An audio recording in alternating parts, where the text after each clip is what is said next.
அன்னை பார்வதி குளிக்கும் மஞ்சளால் ஒரு குழந்தையை உருவாக்கினார். அவரே விநாயகர். ஒரு நாள் பார்வதி தேவி குளிக்கும் போது யாரையும் உள்ளே அனுமதிக்க வேண்டாம் என்று விநாயகரிடம் கூறினார். அந்த நேரத்தில் சிவபெருமான் பார்வதியை காண வரும்போது விநாயகர் அவரை அனுமதிக்கவில்லை. கோபமடைந்த சிவபெருமான் விநாயகரின் தலையை வெட்டினார். இதனால் கோபமடைந்தார் பார்வதி தேவி.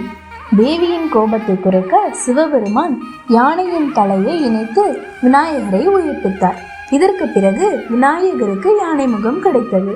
எந்த புதிய காரியத்தையும் ஆரம்பிக்கும் போது விநாயகரை முதலில் வழிபடுவது வெற்றியை உறுதி செய்யும். விநாயகரை தினந்தோறும் வழிபடலாம்.